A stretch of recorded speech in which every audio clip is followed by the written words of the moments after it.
Michelle de Klerk has had a multifaceted career in roles ranging from journalism to marketing, commodities and business consulting, and has worked on projects for LVMH and Rolls-Royce. Founder of the Women's Chapter, a movement for high-impact women in business to connect, inspire and thrive. The movement champions the female changemakers who are driving global enterprises.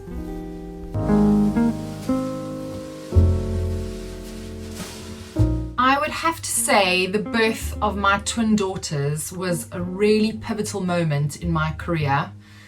It was at that point that I realized how I really wanted to be both a professional and personal role model for my children, but also to build a work-life balance that meant I could be physically and emotionally present for them, but also make an impact in terms of the work that I did, and did something that I loved at the same time. So yeah, definitely. I think becoming a mother and having my children has had a massive impact on my career and how it shaped my journey.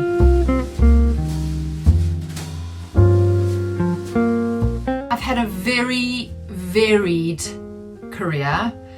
And actually when I was younger, because of the sort of portfolio nature of my career, I always thought that it was a weakness. I used to think that if you looked at my CV and my experience, it would look like I couldn't commit to anything or I couldn't stick with things for long enough. And actually what I've realized over the years, because I've done a variety of things from doing a business law degree to then going on to becoming a hard news journalist, to then teaching English in Taiwan, then moving to the UK and working my way up through financial services and becoming the associate editor of a commodities publication, and then going on to become a marketing director of a boutique hotel group, to then founding the Women's Chapter and running my consulting business on the side. And I always used to sort of feel that when I shared that journey with other people, they would think, oh wow, she can't stick with anything.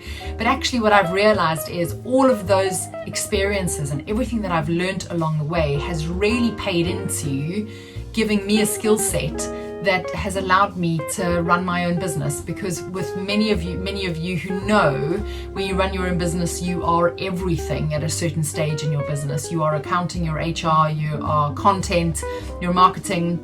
And so very fortunately, my experience has stood me in good stead for where I am today, running my own business and my own consultancy.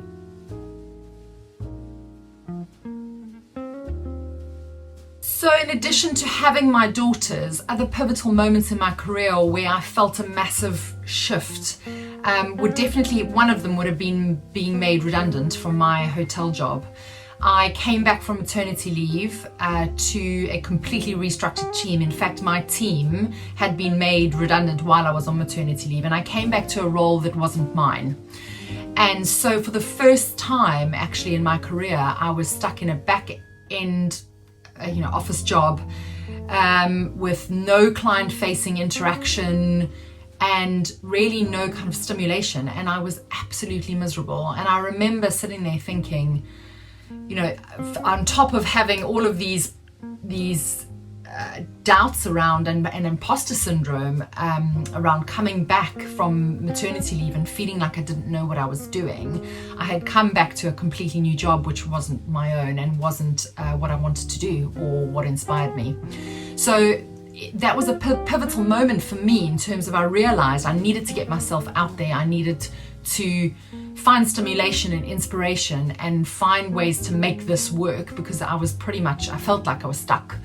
And that was where the idea for the Women's Chapter actually came, because I was going to networking events, realizing I needed to get myself back out there, I needed to mix with other people, and everything that I went to, I felt, and it's quite possible that I was just choosing bad events, but everything that I went to, I felt did not cater for my needs. I was absolutely exhausted, I was sleep deprived, I was in a job that made me miserable, and yet I was carving out time to get on the train, go into London and attend these events, and came away always feeling more deflated and more demotivated than I was before I went there. And so it got me thinking, because I'm very much a solution-based person. I don't wallow in bad situations. I think about how I can fix them and make them better. And so I started to think that there had to be a better way to do this. And if I was feeling that way, there would definitely be other people who also had a need for more curated networking and experiences that considered their needs. So I would say that was a big shift for me, and it took a little bit of time to put that in action. But ultimately, being made redundant from my hotel job was exactly the push that I needed. I had already started a consulting business on the side, which I wouldn't say I fell into, because I don't believe in luck necessarily, but I had started up a consulting business on the side, and I probably still would have been trying to juggle my main hustle with my side hustle of consulting if I hadn't been given that push by being made redundant, which was a very traumatic experience actually, and something I think that in a career journey is largely underestimated by a lot of people in terms of the trauma that it results in and how rejected you feel when you get made redundant. So it took me a long time to get over that, but essentially, hindsight is perfect sight, obviously, and it was the real push that I needed to go on my own and dedicate my time to driving this passion that I had for building the women's chapter, but also building my consulting business.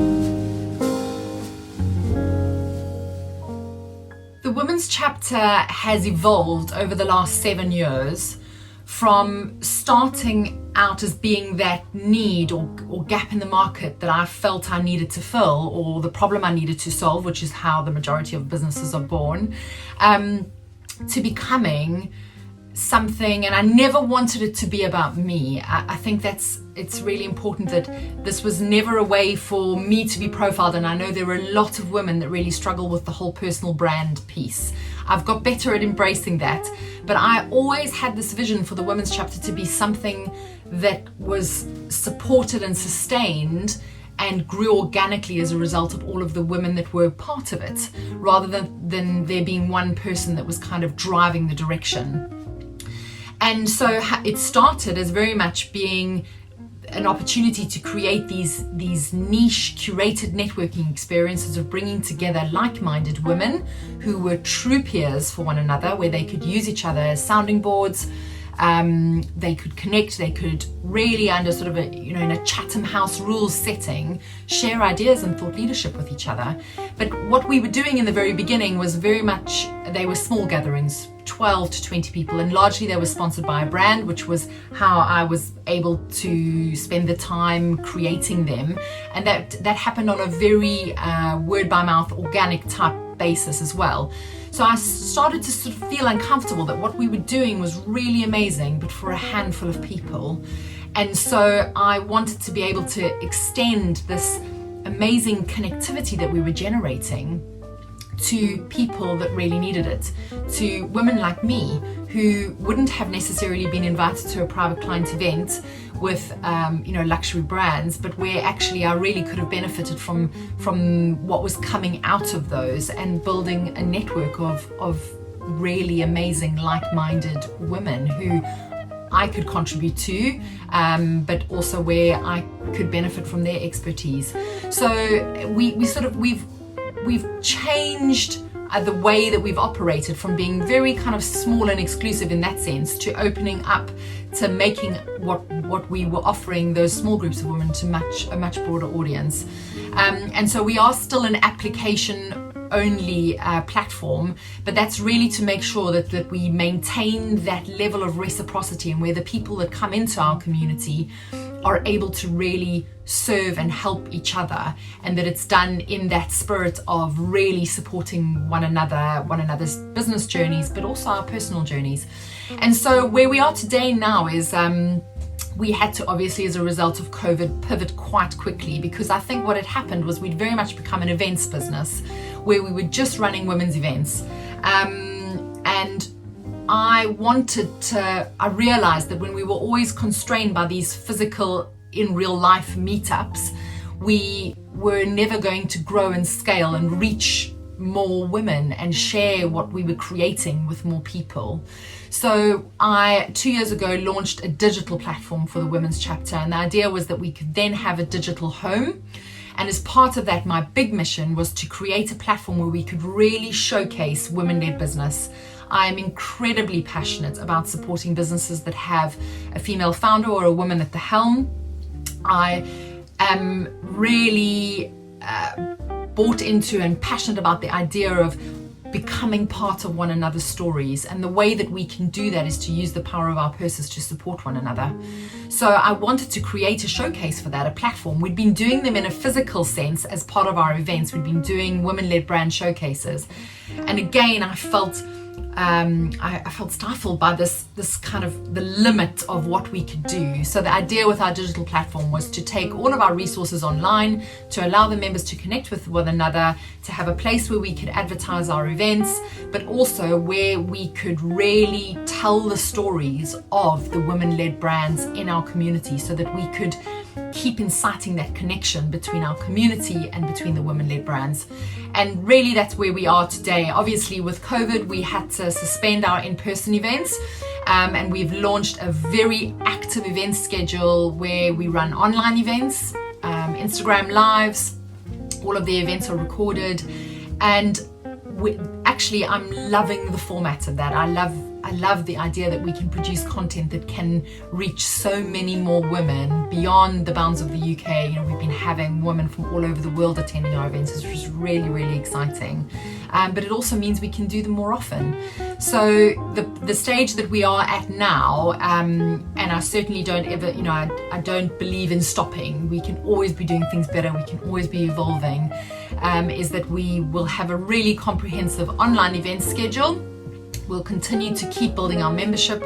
We will keep building our business membership, which is all of our women-led brands, and connecting those brands with our audience as we grow across the world. And the vision ultimately is to become a global organization where we can reach, connect, and inspire women all over the world. My consultancy business is very much a marketing, sales, PR offering for luxury brands, predominantly in the hospitality space. So it was an opportunity for me to use all of the experience that I had gathered working both in commodities, so in financial services, as well as what I'd learned working in the hospitality industry for 7 years as the marketing director of a boutique hotel group, around how to connect brands, luxury brands specifically, with an audience of customers. So one of the things that I kind of realized through my career was that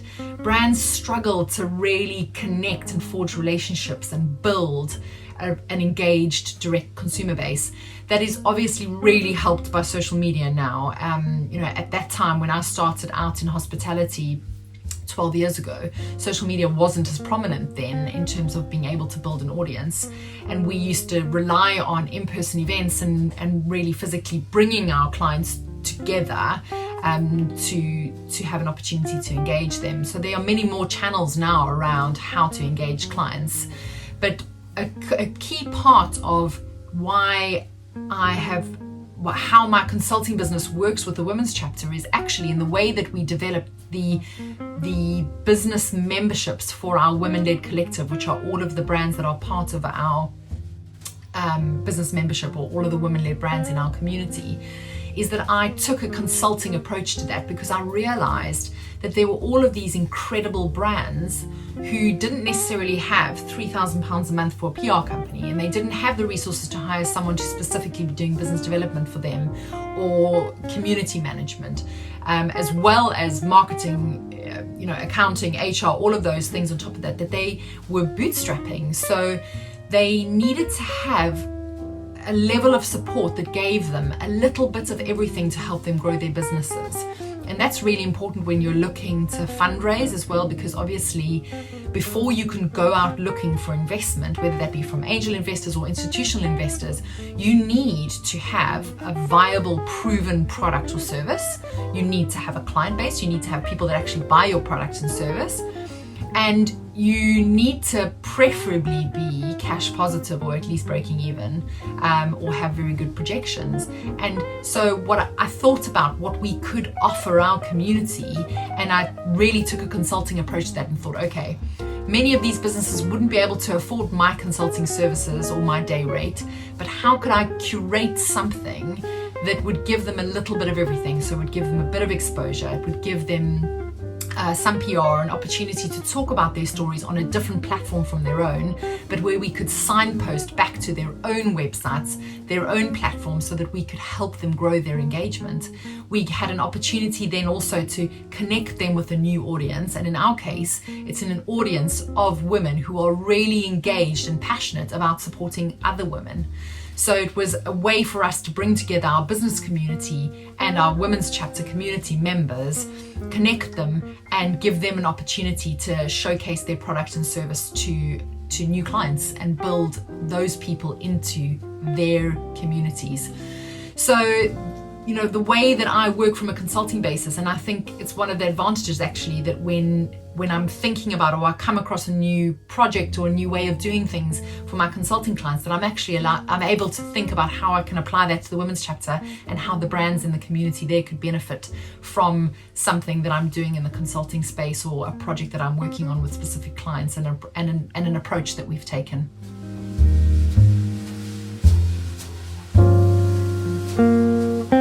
I've been very fortunate to have lived and worked in countries and cities all over the world. And I think that is a benefit in business, because we all need to be obviously as inclusive as possible, but to take a worldly view and to consider other cultures and perceptions and approaches. You know, I lived and worked in Asia, and obviously culturally I remember it being such a shock at first when I moved there. You know, this girl from South Africa who had never really traveled besides having gone, you know, fortunately with my parents on holiday a few times abroad. But I really wasn't very worldly when I left South Africa. And one of the first places I moved to was Taiwan, and I remember it being such a culture shock. But I think those immersive experiences are really important to build your acceptance and your open-mindedness of other people, other cultures. I have a very inquiring mind. I'm very curious, and I think that is what fuels my desire to travel, my desire to go to new and interesting places. I've been very fortunate to have traveled extensively for work, and my stints in places like New York and Washington and Hong Kong were all through internships or secondments that I did as part of various roles. So I do believe that I've been very fortunate in terms of the exposure that I've had to different places and people, but we can never stop learning, we can never stop traveling, and I really do think it's important in terms of building our perception of the world and our understanding and acceptance of other people and other cultures. We need to travel and immerse ourselves and be curious and ask questions, but also have an open mind.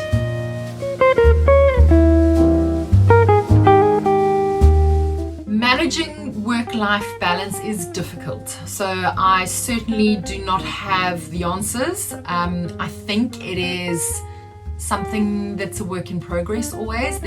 I have not always been very good at setting boundaries or ring fencing my own time, and that often comes at a great cost.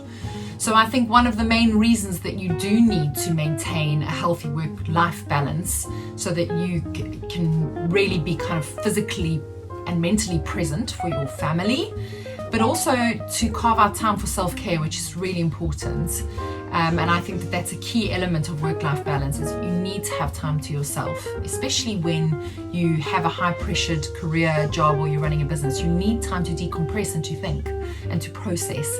So I have got a little better over time at ring fencing some of my time. And one of my hacks is, and this has obviously gone out of the window since we've been homeschooling and my children haven't been at school, but I put them on the school bus in the morning and I straight away go for a run with my dog. I'm very fortunate to live in the countryside, so I have access to beautiful outdoor spaces. And so for me, that's really key to getting me set up for the day, but also feel that it's an hour of time that I invest in myself for my own mental health, but also to make me, to give me the best tools, I guess, to be set up and focused for the day. So that's usually one of the things that I do, and I find that every day that I do that, I'm more productive, more focused, and I feel like I carved out some time for myself in the day. So that's one of the things I would highly recommend for work-life balance. Another element I think is sleep. I have definitely, through having children that didn't sleep for many years, as well as spending hours at night when I was building the women's chapter, starting on it at 10 o'clock at night when the children were finally asleep, and then getting a second wind and working until the early hours of the morning, really didn't do very much for me. I landed up with adrenal fatigue. I was very ill for a good 2 or 3 years where I had absolutely zero energy. And so, there are all of these lessons that I've learned along the way about why it's so important to really look after yourself, to exercise, but to make sure that you get time to sleep. And you're no good to anybody if you're not well rested and if you don't have your health. And I think that's one of the most important things we've learnt over the pandemic. Without your health, you really have very, very little. So it's something that we need to all keep going back to and thinking about how we're focusing on looking after ourselves so that we can look after others, but also be at our best.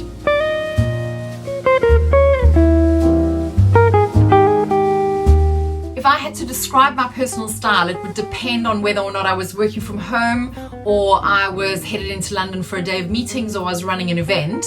But if I had to describe my personal style in 3 words, it would be understated, chic, simple.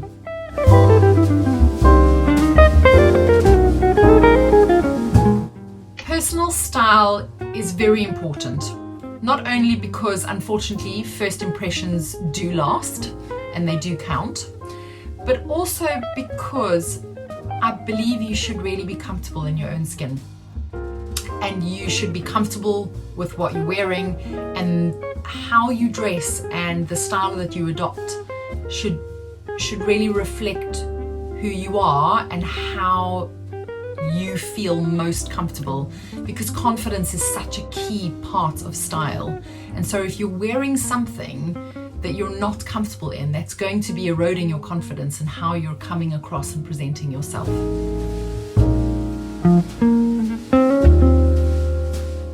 So, as I have explained, I'm very passionate about women-led brands. I almost always shop women-led brands where I can. And for me, that is really kind of pays into that power look and power feel, because I feel that when I'm wearing those items or those clothes, that I'm carrying those women's journeys and stories around with me. So I have one kind of item of clothing that really comes to mind. And in fact, I've got it on today. You probably can't see it completely, but it's a goat jumpsuit that I bought several years ago now. But honestly, when I put it on, I feel invincible. And it's black, so it's quite safe, but it's really timeless. It's made of wool, it hangs beautifully. You can, kind of dress it up, dress it down. You can wear it with belts and scarves and whatever accessories, so you can reinvent the look. But really, it's a timeless piece in my wardrobe, and those are very much the kinds of power items I invest in. I'm crazy about shoes, so I have a lot of shoes, but I have a lot of shoes that are from really amazing brands, and they're the kind of shoes that I've had for years, and when I buy them, I look after them and I keep them. So my ongoing shoe obsession is Emmy London. I absolutely love their shoes. Their high heels are just incredibly comfortable, but also the styles are so timeless that if you bought a pair, you will honestly be able to keep them for 20 years and they will never go out of style. So I think in terms of a power look, it's not only about how you look, but it's the integrity of how you shop. And so I would always encourage others to think about how they use their pounds to put behind supporting a woman in business, but also buying clothes that are ethical, sustainably made, but good quality and are going to last you a lifetime, because the time of fast fashion and buying clothes for the sake of keeping up with trends has passed, and we all need to be far more responsible in terms of how we use our money and the brands that we support. And independent brands really, really need our support and help right now.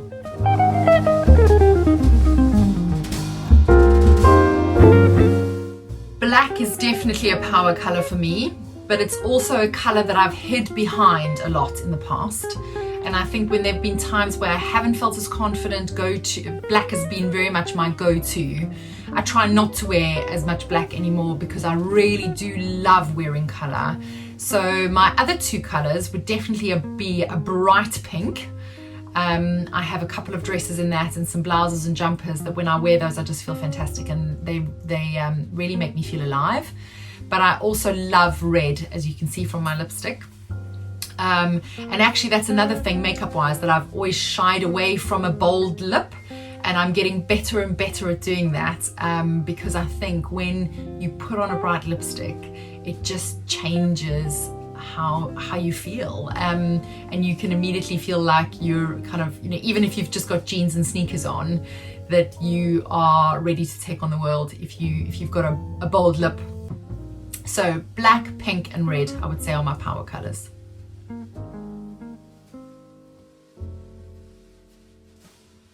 The advice I would give to my younger self, looking back on my career and my personal life and my journey, would definitely be, and this is something that I tell my daughters on an ongoing basis, there are no rules.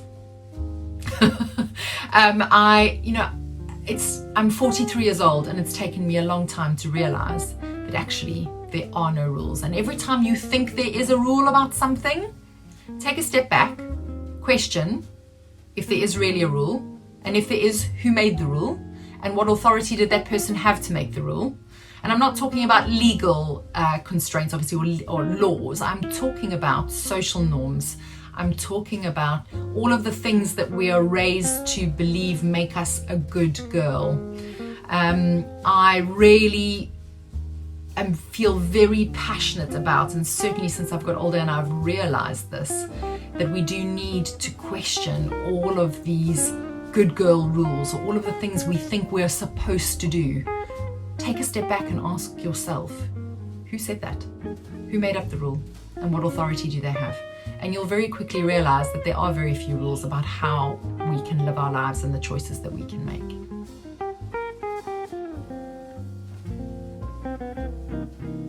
My mantra for 2021 and beyond that actually is to only focus on what I can control.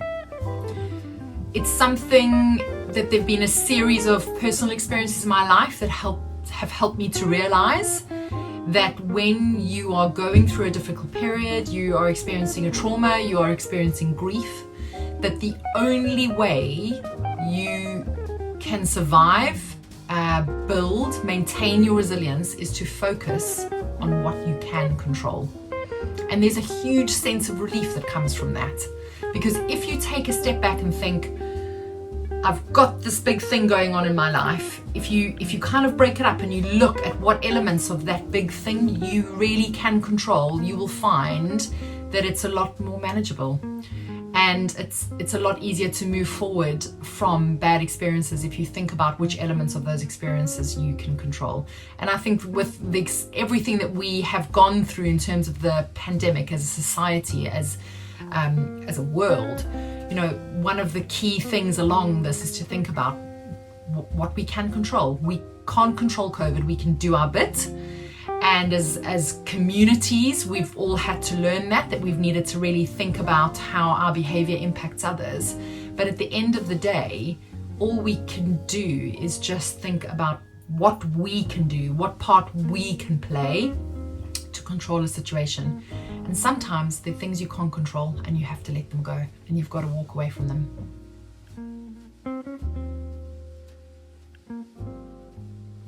I've always been really bad at answering the question about where you see yourself in 3 to 5 years. It was the thing that I used to dread in interviews when I worked in the corporate world. But I think for me, because the growth of the women's chapter has always been really, really organic, but in 3 to 5 years, I would like for the women's chapter to have a truly global reach so that we can be driving meaningful impact for women all over the world. Not only women in business, but women-led business. I would like our organization to be providing support and inspiration, connections for women who have founded or drive business, or women who are working their way up in their careers, or those that have a mix of the two, to see us as the place that they come to for support, thought leadership, connections in order to thrive. And I don't think I could really hope for much more than that. I also run a consulting business, so in terms of the view for my consulting business, which has always very much supported the growth of the women's chapter in terms of capital, is that can keep growing. It took a massive hit now over the pandemic. So over the next year, we're going to be rebuilding that. Many of my clients operate in the hospitality space, which has been a really difficult, challenging time for them, and hospitality all over the world. So it's going to be a period of regrowth, and so I'm hoping in 3 years' time we're going to be stronger and better and reaching further in terms of the services that we offer, both through the women's chapter and through my consulting business.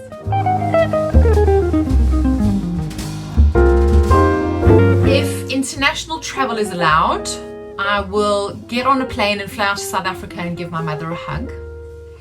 And my sisters, because I have really, really missed them. I was supposed to go home at Christmas. Obviously I wasn't able to do that. And so that's one of the things that I'm really craving, and it's such a privilege to live close to your family and to be able to have been with them during lockdown. I obviously have my children here, but my core family are all in South Africa, so I've really missed them and I can't wait to get on a plane. I also, because I'm such a passionate adventure traveler, and for my consulting business, one of my key clients is a South American hotel group who operate hotels in some of the most remarkable places, some of my favorite places in the world: Patagonia, the Atacama Desert, Easter Island, Bolivia. So I'm also really excited. We've got some new hotel openings that were delayed from last year that are opening this year. So I cannot wait to get on a plane and get out back to South America and be out in the mountains and in the desert. It's often where I feel most at home. So I'm a big trekker and hiker and walker, so I really can't wait to do that. And then the third one, which would be kind of a guilty pleasure, but I cannot wait to get some of the amazing women who I count as my dearest friends. We've had lots of Zoom catch-ups, but it's not cutting it anymore. I can't wait to get together with them, probably at the Ivy. It would be at the Ivy, and we would work our way through the cocktail list, and we would have a proper catch-up. We would be able to give each other lots of hugs, and spend hours together just being physically in one another's company. I can't wait for that. So there's a lot to look forward to, and I think with lockdown where we are at now, there's been a massive shift in energy over the last 2 weeks. There's a lot more positivity. Yes, there's a lot of work to be done in terms of rebuilding our businesses and getting back on track, and there's some industries that have obviously been hit much harder than others. So I'm by no means saying that that this is all over. We've still got work to do, and we need to support one another through that. But I do really feel a great sense of optimism, and I think that 2021, there are good things to come. So we do have a lot to be grateful for and a lot to be positive about. But so those are some of the first few things that I would definitely do.